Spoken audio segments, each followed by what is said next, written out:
Good afternoon, everybody, and welcome on behalf of Rabbi Moshe Kotlarski and Rabbi Ephraim Mintz.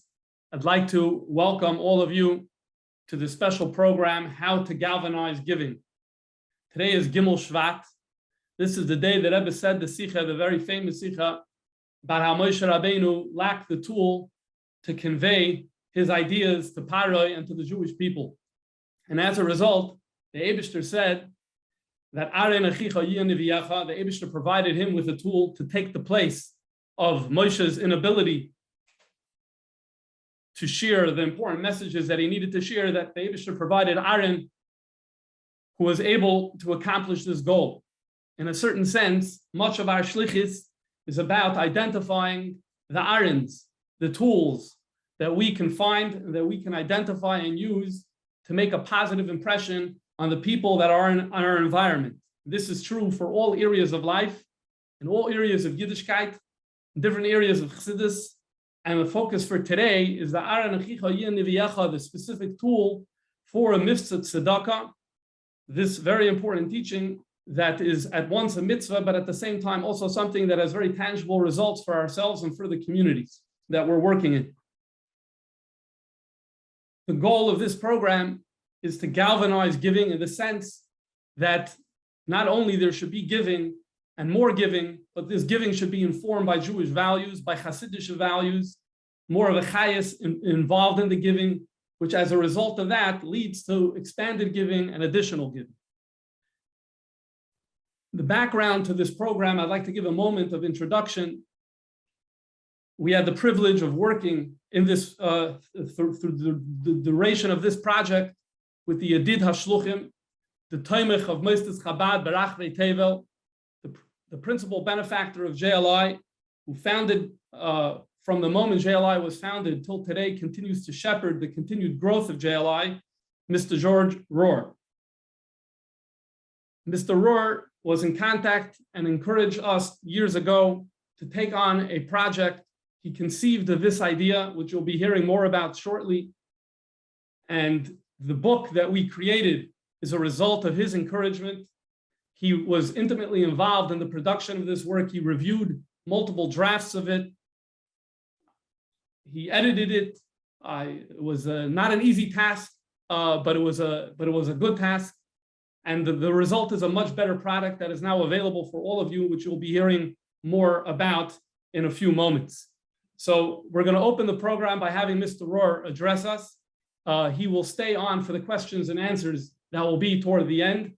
After he is finished, we will I will show you parts of this book and then introduce the speakers who will follow. So without further ado, Mr. Rohr. Thank you, Rabbi Dinnerman. First of all, a big yasher koach to you for the incredible work and just the outstanding outcome, which is the book on the Jewish value of giving, which I hope most, if not everybody on this call has already seen. Just to preface the discussion, I think it's useful for all of you to understand how this came about and what sort of the catalyst motive was behind the preparation of the book, and for all of the careful and thoughtful work that Rabbi Dinnerman and his colleagues put into it. And it really was a very simple set of circumstances, which is that over the years, I have come across many friends and business acquaintances who are wonderful people who identify warmly with their Yiddishkeit, but simply because they don't know what expectations are of us in the realm of tzedakah, don't have the hasagas to live up to their capabilities in terms of how much they give and how they give. It's not because they are somehow deficient people in any way, chas v'shalom, or anything else. Quite the contrary, they feel that to the extent that they are participating actively in Jewish life with their tzedakah and so forth, that they're being yotze. And in fact, they're not, because they have the capability to do too much more, to really do much more than they're doing, but they simply don't know. We felt that if there were an attractive, thoughtful, useful companion piece to conversations that shluchim could have with their balabatim in discussing tzedakah, and really maybe even as a basis for learning about how our tradition requires us to think about tzedakah, that it would lead to greater involvement and greater contributions, pure and simple. And I have found, just even in my own use of the book, which is really only very casual and only as circumstances present themselves for me to use it, I found that it really has opened people's eyes to understand how they should be thinking about it, and how, in fact, they really are underperforming in that realm so far. So if I had to just encapsulate the ones of everything that is covered in the book, the single most important factor that I think has prevented people from doing what they should be doing is that they simply don't know the concept of maser and why that should be a facilitating and an empowering concept to understand to them. And once they overcome that particular point, it becomes a much more productive, more fertile, more, I would say, easier conversation.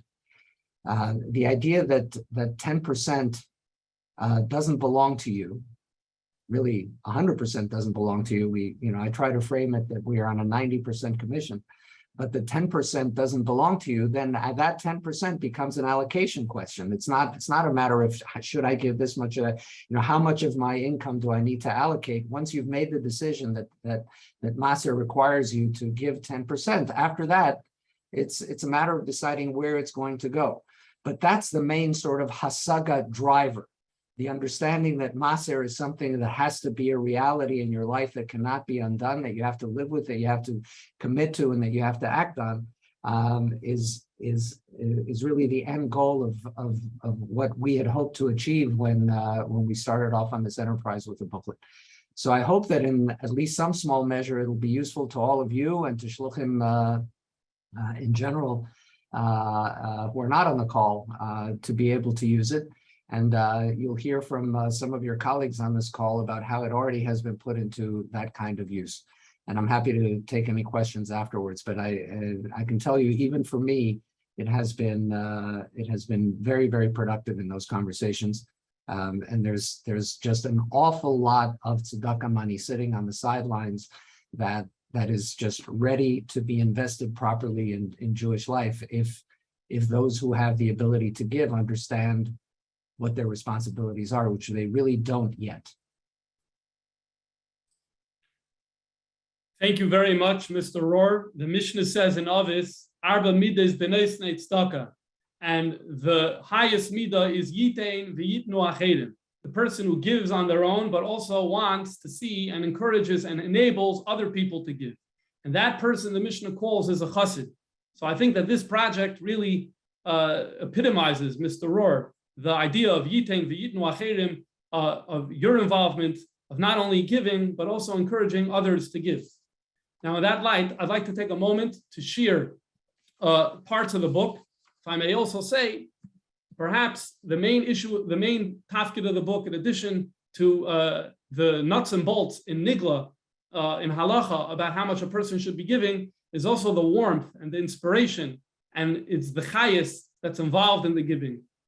And the yitein v'yitnu acherim should be in an ofen of a chassid. There's a way of giving yitein acherim, but there's a way of encouraging that the yitein acherim should be in a chassidish ofen, because when it's galvanized in that way, and we all know that it's considerably more. So I'm sharing my screen. You're able to see. Are you able to see my screen? Okay. So here is, I'm going to briefly just show you. Here is the cover of the book. It's about a 100-page book. Here is the table of contents. I'll briefly read through it. Chapter 1 is why give. Chapter 2, what are the benefits of giving? Chapter 3, how much to give. Chapter 4, when giving is hard. Chapter 5, priorities in giving.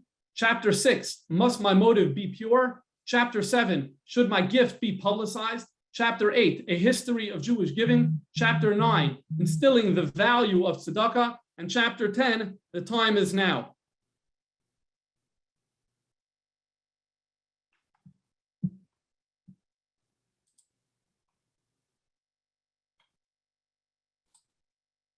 Okay, so that here, I'm just going to give you a brief overview of 2 of the chapters. I'm not going to go through the whole book with you. Here is chapter 3, just so you get a feeling for the structure of this book. Each chapter begins with an overview, a beautifully written overview that sums up the topic. It's written b'kitzer in the voice of JLI with the sources that are presented over here. This is in our voice, but it sums up the topic based on the Jewish perspective. Along the way, there's some interesting and artwork. After that, we have the supporting text, and that is all the things that were said earlier over here are all anchored in these texts. We have Sukkim, Tosfos, Shita Mikubetzes, Shalah, and in when appropriate, teachings from Chabad and from Hasidus as well. When appropriate, we also have charts. As you can see on the right side of the page over here is 3 different tiers of giving. There's Chomesh, there's Meiser, and there's giving as much as a person can. So this is this information, anytime it's conducive for a chart, we try to do that. And here, for example, here's another dugma of this, where you have the Rambam's 8 levels of tzedakah that are very famous are presented here. That's chapter 3. I'll show one other example of a chapter. Here's chapter 5, which is priorities in giving.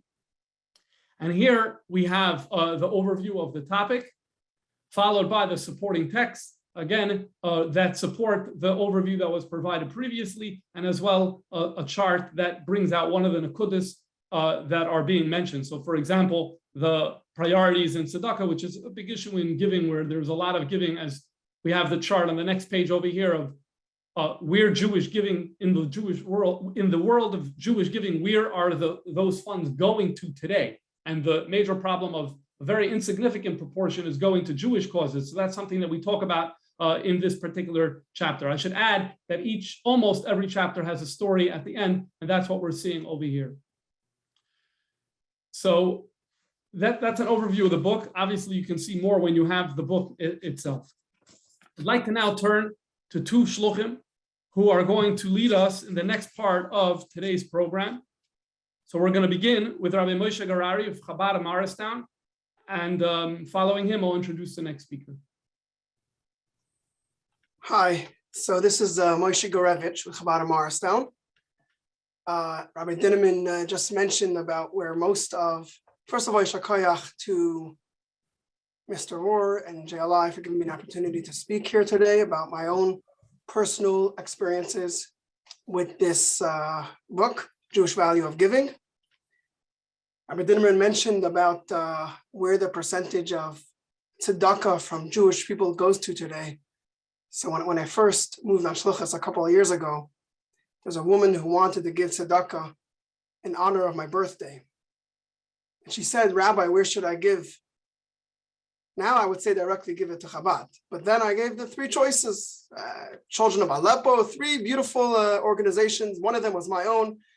And without missing a beat, she chose a random organization that does good work, but wasn't Jewish, wasn't at all Jewish. And, clearly the lack of education of giving to Jewish causes, it was very evident in that situation. I was at the JLI website once when I saw Jewish Value of Giving, and I ordered it to look at it for myself. And now we're getting a lot of emails, at least I am, of different versions of Shalach Manos that you can send to your Balabatim. Order from this organization or that organization. And it's obviously, for me, it's been a challenge because most of my donors don't want me to spend money on them. They don't need that. The last time I tried to spend money on a donor, I was told very politely, please don't do that. But nevertheless, we want to show appreciation. We want to give them something. We want to show that we connected. And when I found this book, I said, look at this. This is explaining tzedakah. I'm giving it to people that already gave. And I'm just giving them the opportunity for them to validate what they're doing. And I sent it out to a couple of Balabatim, and the response was tremendous. I mean, one person who, as far as I knew, wasn't directly in my community, is a modern Orthodox Jew somewhere in a not area with no shluchim, responds to me, it's amazing, and everything that JLI puts out is just amazing. And I didn't know he knew about JLI, but clearly he did, and he really appreciated it. And then there was another woman who literally, I have an email, I just checked it up today. I got the book, I just read through it. I would like to talk about a sponsorship.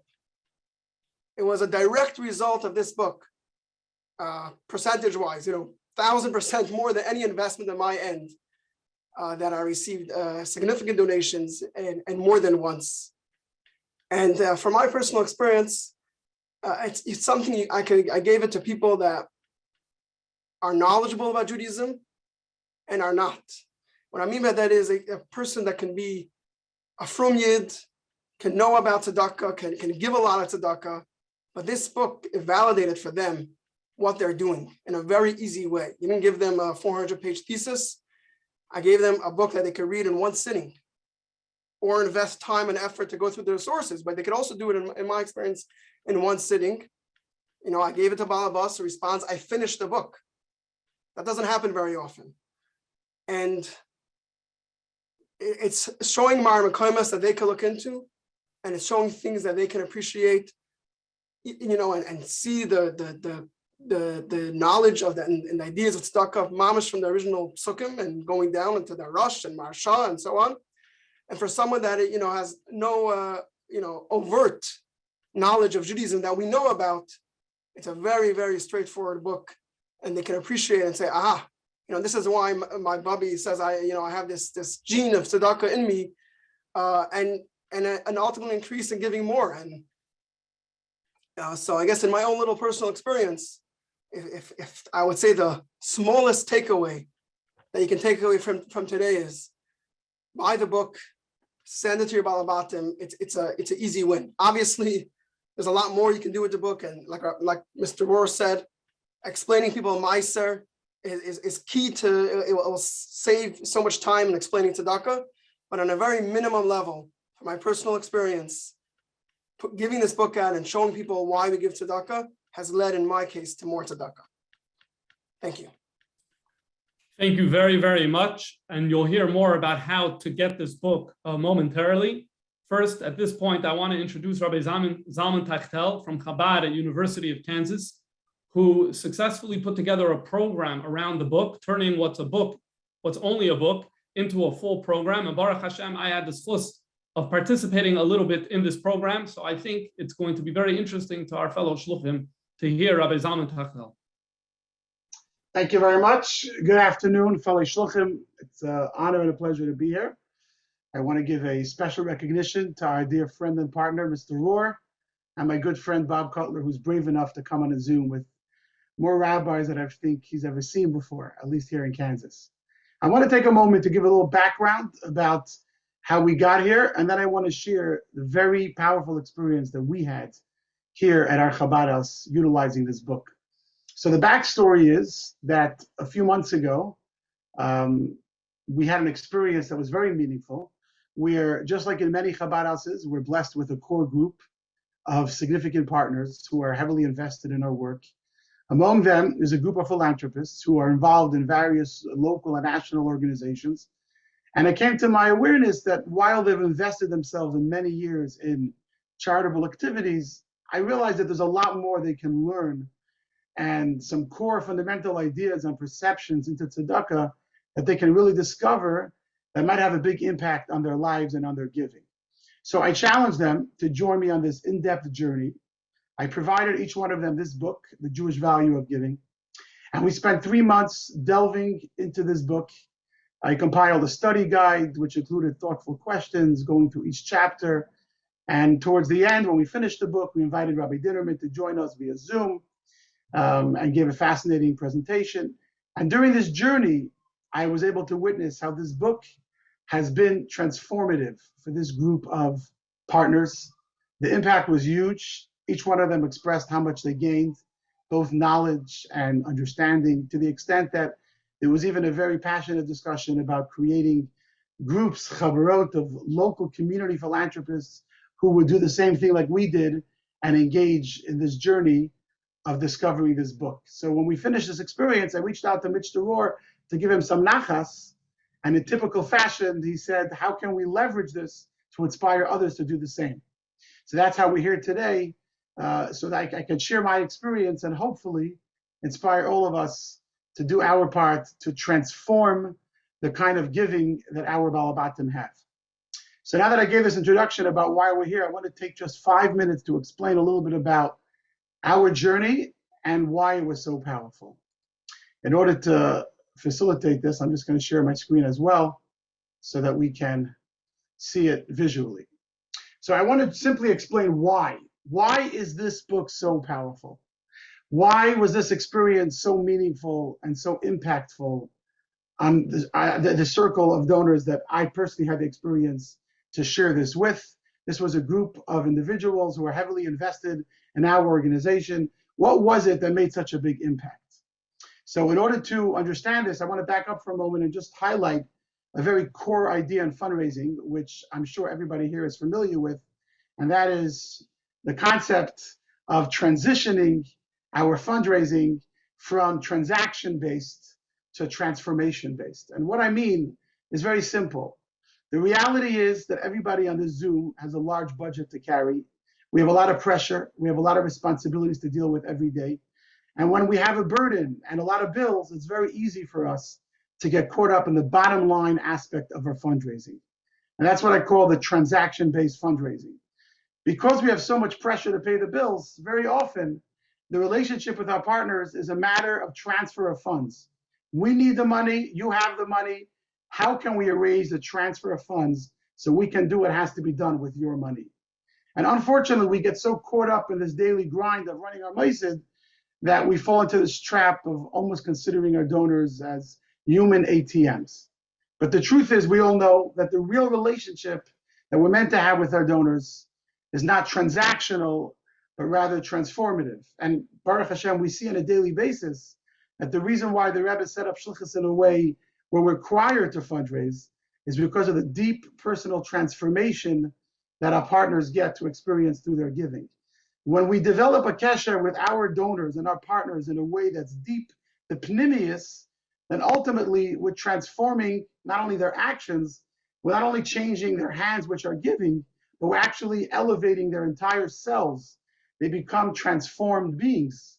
And this is really what fundraising is all about. Fundraising is not about the dollar and the cents. It's about transforming the life from within through deep hashpah pnimis. And the most amazing thing is that when we reach such a level of a relationship, then the giving is not coming from an external place, an act of the hands, but the giving is stemming from a deep personal place in the heart where the giving flows without even being asked. And I believe this is what the Rebbe models for us whenever we watch the Yechidus of Machane Yisrael. The Rebbe models for us that the relationship with our partners needs to be a deep kesher pnimi that's coming from a very deep inherent place within that person. And this is how I understood that this book transformed the relationship of tzedakah for our partners. There are many tremendous balei tzedakah and generous philanthropists who give, but their giving is very transaction-based. It's an external experience, something he does because he knows it's the right thing to do. It's just what we do as Jews. But then there's an entirely different level of giving that comes from a very deep place of understanding. It comes from an in-depth appreciation for what giving is all about.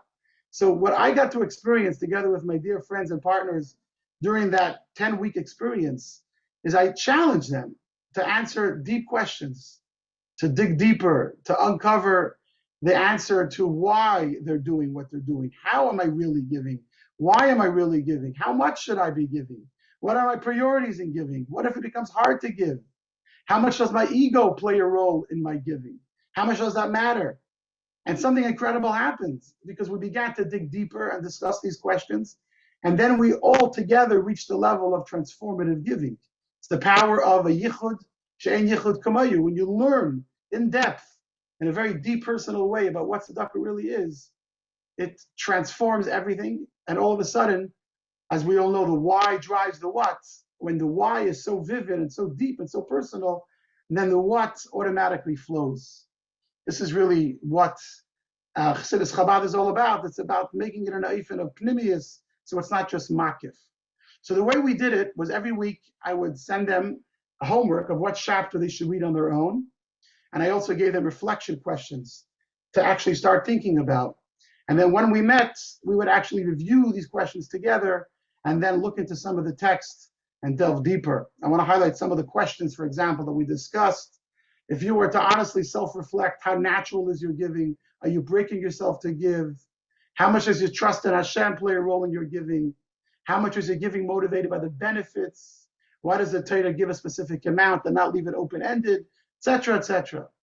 And I want to conclude my remarks by sharing with all of you that the transformation that I witnessed among this group of partners was so vivid, so real. And I actually do want to take a moment to share two remarks that I received from two participants who joined. In a moment, we'll get to hear live from one of the participants. But here's a powerful remark from one of our dear partners and friends who gives a tremendous amount of charity annually. But I asked him to share this with all of us today. And I want to highlight one line, how this allowed him to fully experience in my heart and my soul tzedakah, which is a very deep transformation. Another comment from another dear partner and friend, how when we finished the book, he took it upon himself to order many copies and distribute them to his children, to his colleagues, and to his friends to empower others to feel that same sense of deep, transformative giving. So this is my story. This is our experience. I'm very excited that not only am I here today to share this experience with you, I'm also here to introduce a dear friend and partner and chassid, Bob Cutler, who's the founder and CEO of Creative Consumer Concepts, the largest kids-focused brand marketing agency in the nation for the restaurant industry. Bob has had the great opportunity to come to the Kinnis, to be by the Rebbe multiple times. And I asked Bob to join us and share his personal reflections on this experience. I want to thank, once again, JLI for hosting. I want to encourage my fellow shluchim to go do it and order as many books as you can and get them out there. And I want to thank our dear friend, Mr. Rohr, for being with Chabad KU from the day we arrived 17 years ago. Bob, it's all yours. You got to unmute. Okay, that was a smart thing. Unmute myself. Okay, thank you. Thank you all for allowing me this opportunity. I can assure you that I am extremely humbled to be in the midst of such brilliance and dedication to the Jewish community. Mr. Rohr, I have to give a heartfelt thank you for what you gifted this community 17 years ago and allowing Rabbi Zalman to bless this community. And I can assure you that the return on your investment is a profound, meaningful, and will live for generations beyond. It's an honor to be here in your presence and with the other rabbis. Chabad is an amazing organization, and it has truly changed my life and made me a better person. Everyone is referring to this beautiful knowledge as a book, and for some reason, I just don't think that those words suffice to express what this document is. It is a document. It's a resource. It's a heartfelt gift to the community. So I haven't captured the words in my mind. As you know, I'm an agency guy, so I'm very creative, and I'm struggling for the right word. But saying this is a book it resonates with so much more. Maybe I'll get lucky enough to come up with something. Going through this 10 weeks with Rabbi Zalman, and obviously each of you are amazing community educators in your own right. What this document meant for me is it gave clarity to a very confusing topic. And there's nothing more confusing than giving. There's so many layers to the concept of giving when it comes to your financial resources. You think about what's responsible. I'm responsible to my community. I'm responsible to my family. I'm responsible to myself. I'm responsible to my company. And when it comes to our financial resources, we have to be very prudent, and it's written in our law that we have to go about it with an intentional way, and with great clarity. And intention is the premise of what will make for sustained support of the community. And what I learned from this journal, this gift, is that it was not so. The lessons are beautiful. What I found by going through the curriculum with our rabbi was he was asking us questions, but then he was questioning our answers, and doing this program in the context of others. It really held me to a higher standard to really explore the answers that I was giving and driving those answers to a more meaningful and profound place. And by being challenged in that way, it drew upon me a deeper understanding of my philanthropy, which candidly is probably one of the greatest challenges of my life. I remember being young and starting out in business, starting in my basement. I remember the older gentleman telling me, accumulating wealth is a very challenging task. Maintaining your wealth and managing your wealth and bestowing your wealth is an even more and greater hardship. And I always remember thinking to myself, well, I hope to have that privilege someday.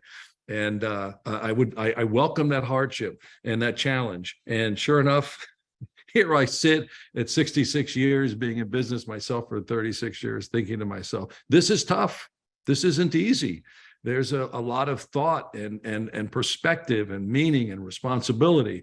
And the gift of this document, this lesson, this learning, this wisdom has driven me to bring more life and more purpose and more direction and more focus, and it actually to in some respects transform me. But transformation is a multifaceted concept, and you transform you in your actions and your thoughts and your feelings and your perceptions and your understanding of others, and it has allowed me to be honestly more patient with others in my community that I know have greater capacity, and knowing that there is a program that can bring about greater knowledge. And we're excited as donors to figure out how to engage more in our community, more of our peers, in pursuing this curriculum and this wonderful document to make us all more responsible, more effective,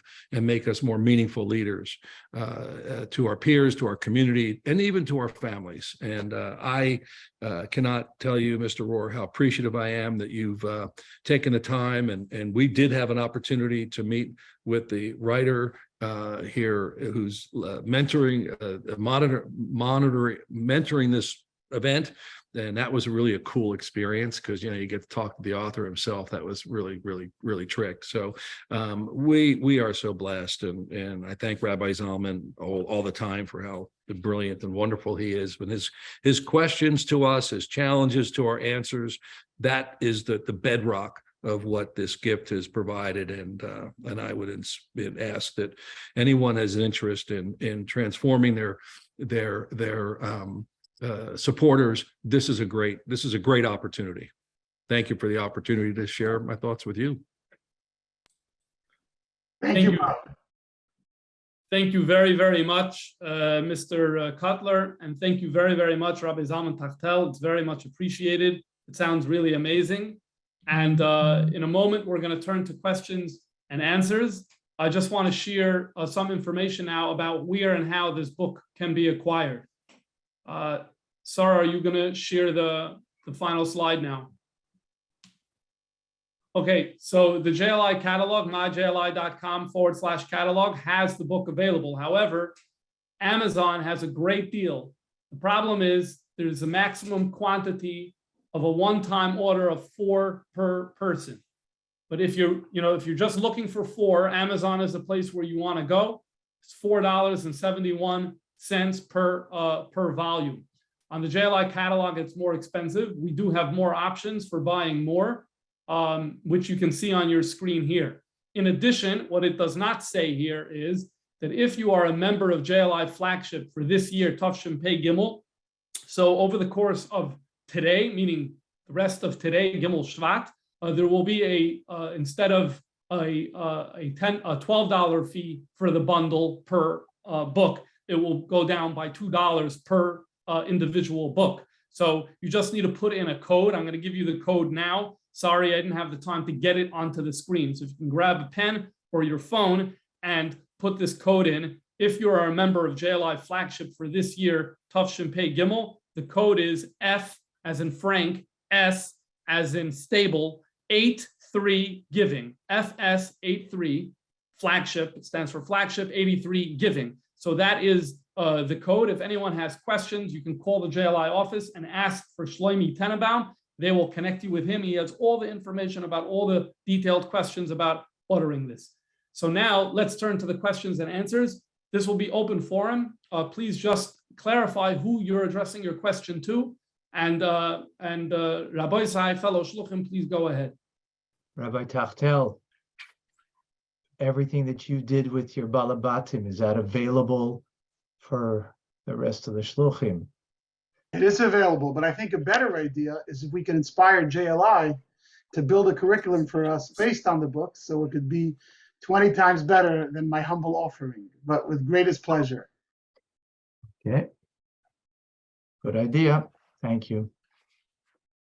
Rabbi Tachtel.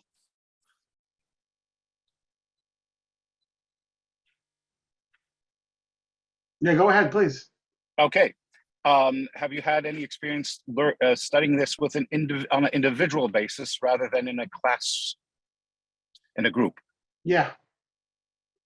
I have individual as well. There's a special power to the group because they challenge each other, as Bob said, they question each other's answers, but it's also very effective. And the benefit of individual basis is that sometimes you could focus on certain chapters that you feel that individual needs to particularly grow in. Thank you. Rabbi Garwitz, did you just mail it out or do you also learn with people one-on-one? So my personal experience has just been mailing it out. I too am inspired by Rabbi Tachtel to take it to the next level.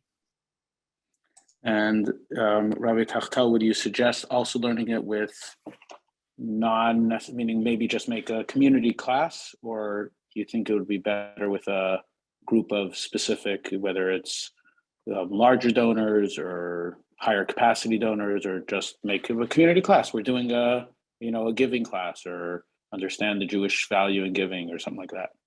I think all three demographics, current donors, people who are in the community, and also potential donors. Something I started doing recently is I reached out to some philanthropists and I said, I would like to meet with you to learn from you about where your giving is at and share with you a Jewish perspective that can contribute to your giving and your perception of giving. So it also opens the door for new people that are not yet givers, but for them to be influenced and inspired from what you have to offer in the world of giving. But I haven't yet done it and as a general class, but I think it could work great. But I want to mention that idea. I forgot to mention earlier. If you reach out to someone who's known as a giver in town, this could be a great way to get in the door by offering them the opportunity to learn with you one-on-one, a powerful document that gives more insight into their giving, which they're anyway doing. And Mr. Cutler and Mr. Rohr, thank you both for your time and everything that you gave to this Zoom and everything that you give to each of your smaller or larger communities. Rabbi Tachtel, just thank you for everyone else. Just quick question, Rabbi Tachtel. When you had this, were all the people who came your donors, or did you advertise this as like a guide to giving that other donors or people who are struggling with this, who may not be your donors, friends of your donors can come too? This was a meeting for a group of our top donors. And could they bring a friend? Did they bring friends? I'm saying, did you encourage them to bring friends? It's a contentious subject. No, but they try to bring some people in, but the group wanted to keep it as is. But next Monday, actually, we're trying something with a different group as a result of desire for others to want to join. So it's up to the dynamics of your group. Huh? It's up to the dynamics of your group. 10 weeks is a long time. It's a lot for people to commit. And is that because, and how long was each class going to be? That's Shorter? because it's 1 hour each and it's 10 chapters. So we did 1 chapter per 1 week per chapter. Right. You could skip certain chapters if you want, but we felt that you gain the most by doing the whole book. Yeah. Bob, feel So free to dive in if you want to add something. Just one You have to final unmute, thing. Bob. One final thing. Do you have like if you can give one, instead of waiting for JLI to do this, can you give one little seminar? And then for the shluchim that's focused just on how you did this, and then maybe we could implement this without having to wait for JLI to do a course. So I think I shared what I did. It's basically reflection questions, and I'm happy to share with everybody. I'm going to have to ask JLI to send it out to everyone who signed up for today. It's going to need work and some editing. It's actually a Canva, so you can edit it as you want. Brilliant. Somebody asked. Hi, was this book written by donors, by philanthropists, by fellow businessmen, or for better impact, or written by fundraisers?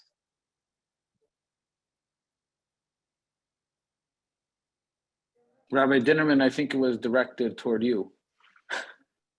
Yes, I'm happy to take that question. So the book was written by the JLI team in consultation with Mr. Rohr, who also shared the book with a number of his friends who come from their perspective, who have their own insights and ideas about this issue. And we made significant changes to this book in order to account for those sensitivities. Perhaps Mr. Rohr can, if he recalls, can share about some of that. So like, for example, I remember changing the orders of the chapters of 1 and 2. That was one of the significant changes. But even within the chapters themselves, we made significant changes in order to bring it in line with what the reviewers had suggested. Yeah, no, I mean, we were happy and eager to share feedback, but really, Rabbi Dinnerman and his colleagues were driving the bus here, and it's really their product, and the magnificent finished piece that you see is really to their credit. I should say though, and maybe Rabbi Tachtel, you can back me up on this, and Rabbi Gorevitz maybe also.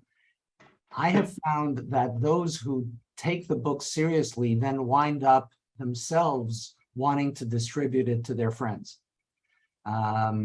So, you know, that's certainly something to keep in mind and to give people with whom you are learning the opportunity to do, even if they don't come to a Rabbi Tachtel type of seminar or sign up for a 10-week run of this. You know, I think there's great power to be had in peer-to-peer giving of this book.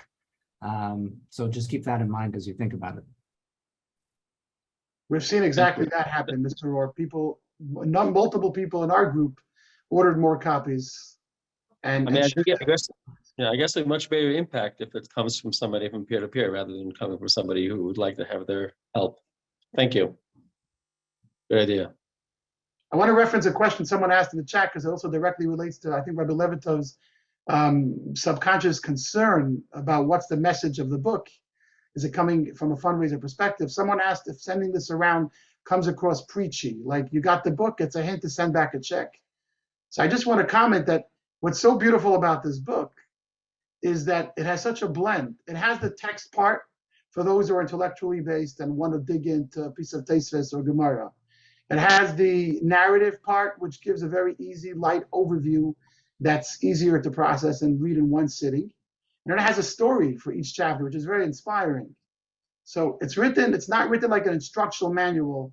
Thou shalt give charity, here's the envelope. It's written in a very engaging way that leads people to think and to question and to ponder. So I don't think in any way it comes across preachy. Bob, if you want to chime in, please. But well, from a marketing perspective, the why is critical to understanding the purpose behind this document. So this book there's a why in there, and I think that the presentation of the why is just as important as the meaningfulness of the information in the book. So I think there's some materials that could be created as to, marketing material theoretically as to the why. Why would I want to read this? Why did I share this with you? What is it that I want you to get out of this? And I think the transformative part of it has to be expressed is the intent of the gift and the intent of the sharing and the intent of the class.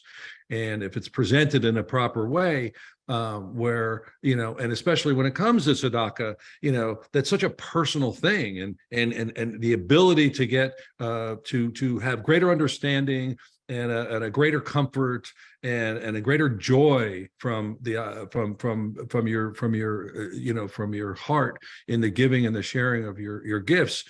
I think that has to be very overt, and I think it's important to share that. And I would encourage whoever would be responsible for kind of refining that and packaging that would, I think, would greatly benefit to the further distribution of the knowledge that's within this. I'll add to that answer to that question about whether it's preachy, is that, most people that you'll be bringing this book to give tzedakah somewhere. They already are doing it. And the minute someone is giving from his hard-earned money away, this book is just an amazing way for them to validate what they are doing and understand what and why and grow there. It's not at all in a way where you're preaching to someone who is clueless about giving.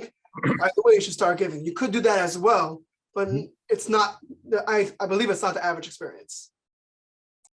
And I think the recipient that would be receiving this, I would say that catering your marketing materials to the non-giver or the unknown giver versus the mature donor would be a different approach. If I was a non-donor, I would want to understand why giving can mean more, can bring more meaning and purpose to your life, and why giving could allow you to have a more joyful opportunity to celebrate your success, versus the existing donor being one of bringing understanding to what you're already doing and creating greater purpose and meaning to it. So that each audience is going to have a different experience, and I think articulating that in something from a presentation of why would be very beneficial to the potential distribution of the book. I want to mention I put a link to the reflection questions in the chat if anybody wants to copy and save that. Thank you to everyone who's involved in putting this together and all the speakers. This is really informative and inspiring. My question is to anyone involved, while I've heard the impact and educating the giver, I'm wondering if this has been effective when speaking to people in charge of charitable foundations as well, and how to direct their giving.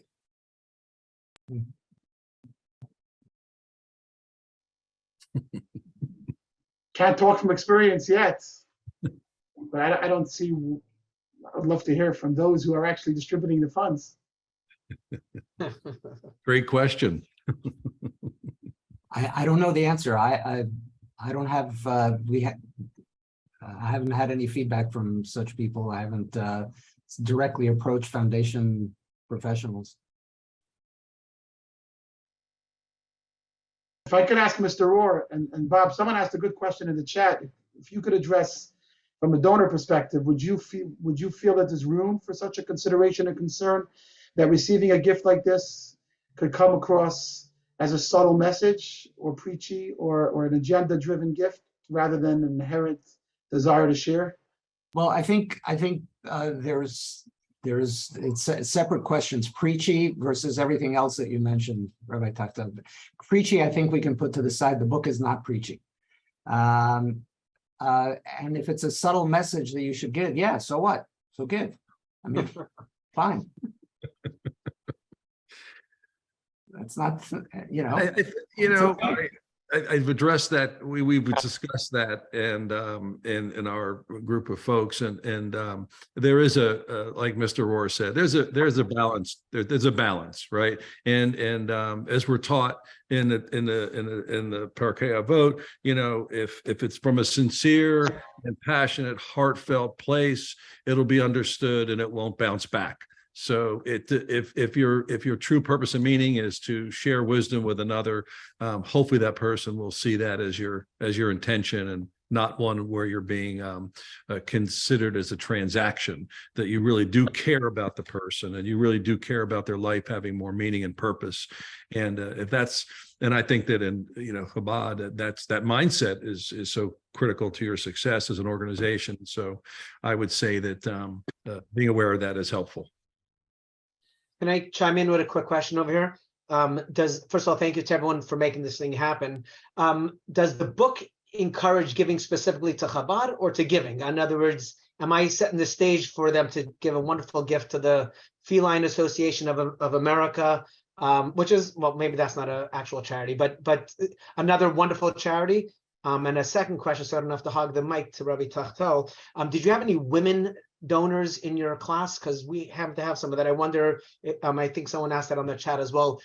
Does that play into the giving of that class? Did that how did that play out, if it played out at all? I think the first question would be answered best, Mr. Rohr, if you don't mind, by you, if that's okay. About whether the book is just how do we deal with the fact that maybe the donor will get inspired to give and now give it elsewhere? The book certainly frames very, very clearly that our first priority is to give to family, and that every Jew is family. And so, without any question, the message very both overtly and more subtly throughout every chapter. It's very, very clear that the priority should be to give Jewishly. It doesn't say that you have to give to Chabad. But it does say that our first obligation is to our brothers and sisters, and so we have to give Jewishly. And I recall we had a very, very heated, passionate conversation about that when we were doing that chapter about priorities and giving. It's very clear. It makes it very clear that you have to start with close to home. I want to add something about the women. I can't comment because we don't have that experience yet. But someone asked about how you get people to come to this class. I want to share something that I'm working on. It didn't launch yet, but it's going to start soon. And that is, you'll be surprised how effective it will be if someone in your community that you've studied this with will become that ambassador. So Bob, for example, and I were talking about creating more groups that he'll go to his friends who are fellow philanthropists and say, this book has, this curriculum, this study has transformed my giving. I want to invite you to join. So you'll find in your Chabad house that circles are going to start to develop around this once you start. You just have to start. Once you start, it will evolve. Rabbi Tachtel, so this helps the donor that's already giving grow. But what about the person who has challenges with giving, period? Whatever reason, everyone has their challenges, but they just have a hard time parting with their money. Would this help that person? Maybe it's more of an emotional thing than a intellectual thing, that learning more about it. I don't know if that would help them, or does it address that person has some sort of block? They have the ability to give, but don't seem to get it. Rabbi Tachtel, the question was addressed to you, but if I could just jump in, if you don't mind. That really was one of the motivators in my approaching JLI about producing the book. I have such friends, and they need to anchor their decision to give on something, and they just didn't have that something. They just don't know. It's born out of ignorance. And so now it's not going to work every time, but it will work a lot of the time, because there are those who need permission to give. And this book gives them the permission to give. And Sorry, Bob. Thank you. Rabbi Tachtel. I want to add something to that, and that is that I have given this book to some people who haven't studied with me, but I have received such feedback that, especially when it came to tithing, the whole subject and the whole chapter on Meiser, I have received I've received checks in my hands as a result of that chapter. And the point number two, even though the study I did was a group of people that were already giving, there were parts of their giving that they were struggling with. There's a lot of different pieces in giving. There's 10 chapters. So there were pieces of this journey that was transformative for them that they had to grow in. So maybe they're already giving, but maybe it was tied to ego, or maybe it would be limited when it was hard. And so there were certain elements of giving that there was growth even within this group as well. Bob, am I correct? Yeah, I'm going to put a challenge on myself.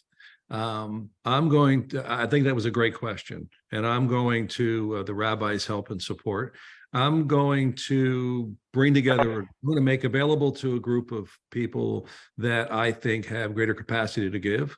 And I'm going to test this concept of education and transformation. And I promise to get back to you in 6 months with the results of my effort. And hopefully I'll have some good news to report, because I'm taking up the challenge. I'll give you some names, Bob. I think we can come up with some names. That won't be a problem. As you're speaking, I'm thinking perhaps it's a good gift also to people who are giving, actually giving as they should be giving, and this is another affirmation that they're giving in the right place, and then what the meaning of the giving is, not just to ask them for more, to encourage them to give more, but just to thank them for what they're doing already. Yeah, Absolutely. Absolutely. Purim is a great time to do that. Yeah. Yeah. Speaking of Purim, maybe an idea, something that Rabbi Tachtel is very, he's known for making these cute videos that are great icebreakers and informative. Include Mr. Cutler maybe in your next video clip. Do something together, like a little bit of a role play. Maybe it could be a good tool in this area. Bob, you were just voluntold. Yeah. Only if I get to use a British accent and say that I'm Sean Connery. And what would be the right approach to such a person which has capacity but realize the true beauty of giving it? When you give that book, what would be the right approach to bring it to them? I'd say what I would do personally, I would tell him that I would like to give you a gift, which will give you an opportunity to expand your understanding of giving. And all I ask of you is if you could take 30 minutes in the coming month and take a look at it, and any thoughts you have, I'd appreciate. I'm leaving it open-ended. I'm giving you the opportunity. I'm giving you a specific time frame that I could ask of you. And I think that anybody who gets a gift, if you're a mensch, you'll say thank you and see what happens. And then you could follow up in 2 weeks and say, in a month, and say, I'm just checking to see if you have any thoughts on it. I think that's a good place to start from. That's what I would do. Thank you. I have a question for Mr. Rohr. You mentioned that this book, the impetus has been with people that you knew, friends that had a problem giving. So to Levi's question about how to approach someone who doesn't give yet, if you can elaborate from your experience, and also have you seen a difference, or how you have a conversation pre this book about giving and how they respond versus now that you have the book and how that conversation goes, if there's anything to say about that. Well, I have to say that I did not share the book with anybody who is not giving at all. So I don't have any direct experience. My priority has been friends and business acquaintances who I know give at some level, but far, far below where they have the potential to give. And even further, I reduced the denominator of people that I was going to approach by approaching only those who I know feel that they are generous themselves. I mean, my main focus was to try and very overtly beat them over the head with the concept of maser, to say, look, you're far, far, far below this. And so first step is you need to know that you have to tithe. And then within that, here, this book is going to be a roadmap as to how to distribute those funds, meaning how to give Jewishly, etc. So that's really been the approach. So and I think it goes back to a point that Rabbi Gorevitz made earlier, which is very important, is by and large, most of the people who you're going to be approaching at some level feel that they are giving something, and they feel that they're being generous. They just don't know that they're capable of or should be giving much more.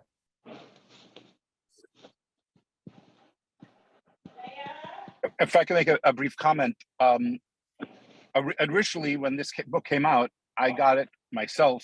I consumed it. I thought it was fantastic. It is fantastic for my own edification.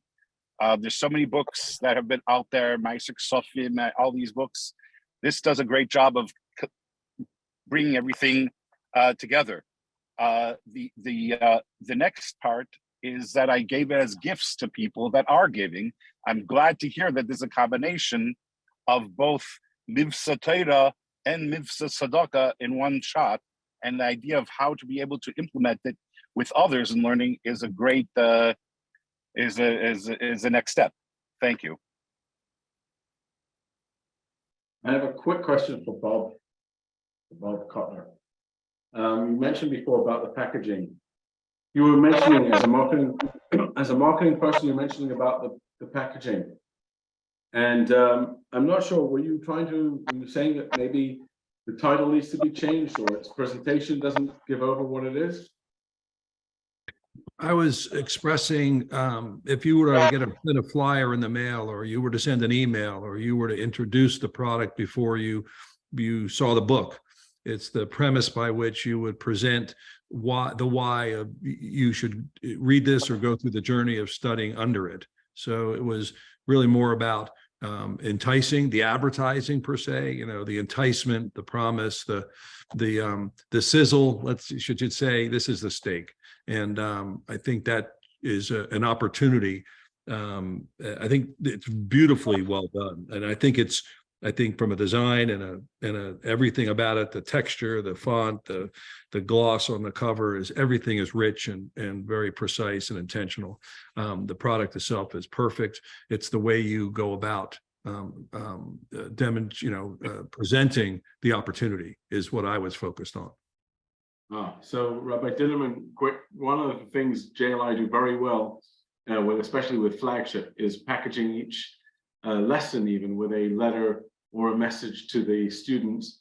Does JLI could put together, maybe together with Bob, a few cover letters that you could send this?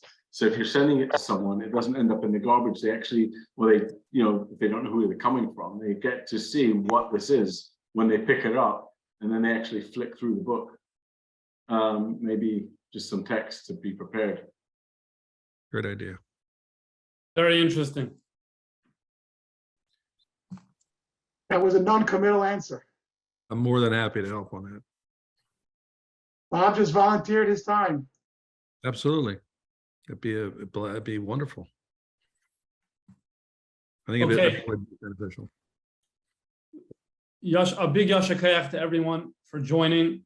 Again, thank you to Rabbi Kadlarski and to Rabbi Mintz for enabling this whole thing to happen. Thank you very much, Mr. Rohr, for joining. Thank you very much, Rabbi Garevich and Rabbi Tachtel, for joining. Thank you very much, Mr. Bob Cutler, for joining.